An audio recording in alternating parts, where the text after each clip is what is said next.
If you don't know what you don't want, you can't know what you do want. Contrast is what causes you to focus the more into becoming. That's what creation is. It's focus. Because creation happens with thought. We know you think it happens with your action because you move things around and you get stuff done. But the creation, the true creation, is happening through your thought in conjunction with your source energy. You cannot change conditions or circumstance. You don't have to let them control you. We can't control what's going on outside, but we can control what's going on inside. As you think, so shall you be. 7 little words that I think are perhaps the most important things that we can learn and master in our lives. This old proverb notion that I become what I think about all day long. And once you know that what you think about is what expands, you start getting real careful about what you think about. You don't allow your thoughts to be on anything that you don't want or that you wouldn't want to have manifest or show up for you in your life. So whatever you wish to do,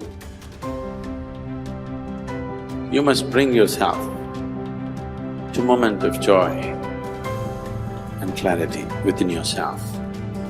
At that moment, what you decide, even if you die, you must go by that. Whenever your emotions go up and down, your mind says many things. That's not important. In the moment of clarity, when I'm saying joy, because when you're happy, you're not compulsive.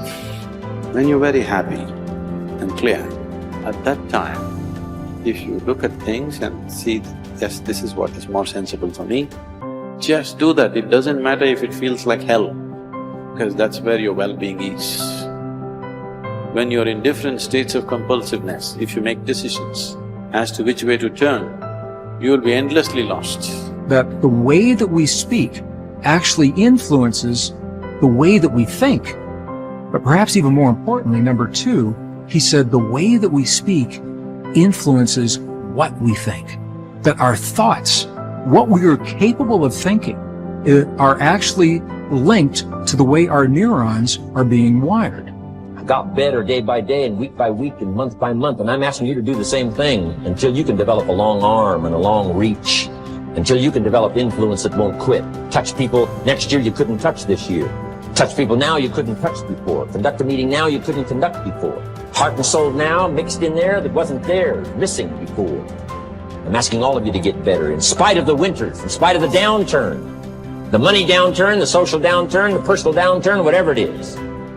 Just get stronger, get better. The key is not to wish for a better winter. The key is to wish for more strength, more wisdom, more courage, get better, get wiser, get stronger.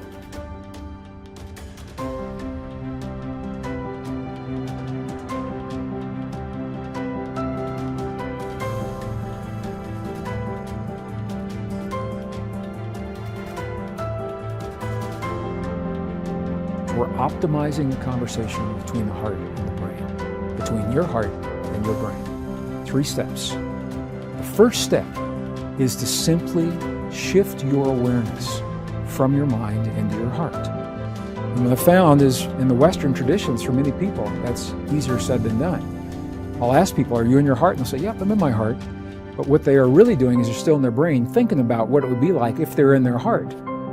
This is where the indigenous traditions come in. Our ancestors told us, and when I spend time with my indigenous friends, I say, how do you guys do this?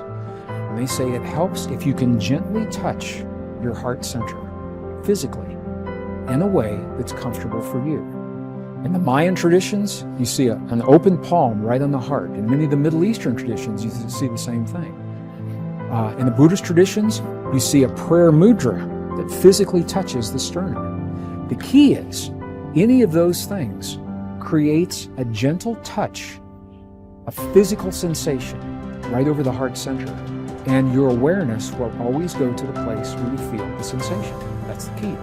So if you can create a touch over your heart, your awareness will go there. First step. Second step, very simple. Slow your breathing a little bit slower than typical, maybe 5 seconds inhale, 5 seconds exhale.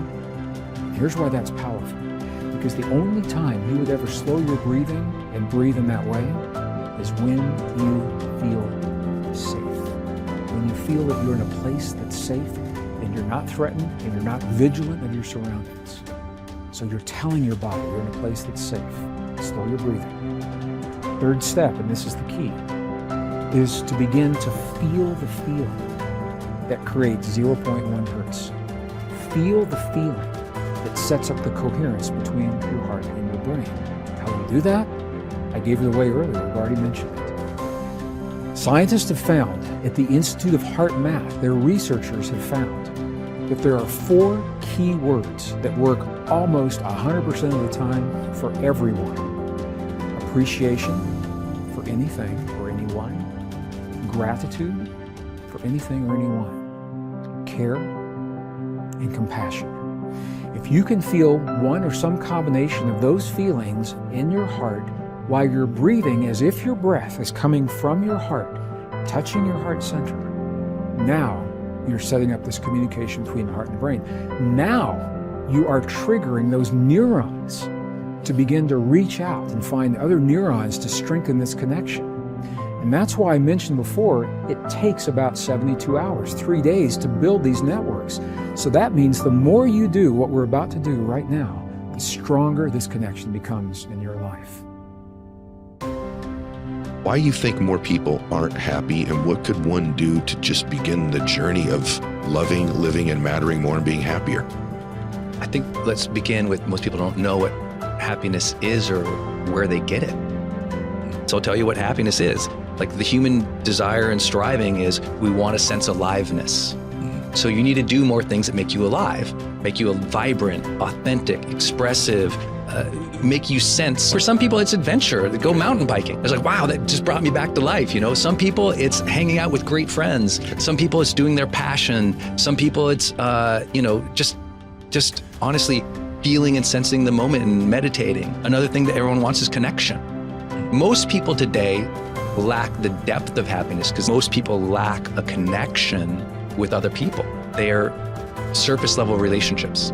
You can't be really happy long-term with surface level relationships. So you got to find out, how do I connect more deeply? And it can be simple things like you talked about. You know, with the kids, maybe less than the texting, call them. Have that moment of connection. It's nothing crazy. That's what you're striving for. You want happiness with your kids. You're going to call them. You're going to connect with them. So think about connection relationships, a level of depth. Then we want meaningful pursuits. When I go after that, I love that pursuit. And notice it doesn't say meaning. A lot of people just say meaning. I said, no, it's meaningful pursuits. Because a lot of people we know who are really successful, they've already had a meaningful life. They're miserable because they're not pursuing anything anymore. You got that. You got to have that pursuit, man. Yeah. You got to find a pursuit. It has meaning to you. It brings you back to life. That's happiness. And then the middle of the triangle is the capital G, growth. If you don't have aliveness, you don't have connection, you don't have meaningful pursuits, and you don't have growth, you're miserable. We can bank on it. We can guarantee it. The research will reveal it every single time. But if we can get you a little bit more alive, a little bit more connected, a little bit more meaningful pursuits, and a little bit more growth, those like little bit in each of those, it's like a thunderous shift in your life. You're just like, whoa, little bits in those. But there's an access point. Why aren't most people happy? Let's say they did all those things. Still not happy? And they're just not here. Presence is the gateway to happiness. If I can't get you present, to feel it, to sense it, can't change. What most people want in real, like what they really want, all the people I work with, maybe the people you work with, what they really want, they'll never say it, and they'll almost of them never know it.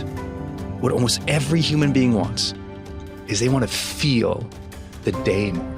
They got all these activities they're blazing through. Get the kids to school, get this off to there, get that done, answer that email, get this project done. And even if they're moving towards things they find meaningful and they're awesome, but if they don't feel it, if they're literally not present, they're not mindful enough to sense it, to appreciate it, to feel grateful, to feel the joy, to feel the ups, to feel the downs, to feel the miseries, to feel the wins. If you aren't feeling the day, you're just blazing through as an automaton. You're just blazing through the days, on autopilot. You're just like overwhelmed, stress, going through it, but you don't feel the day. I can't get you to be happy.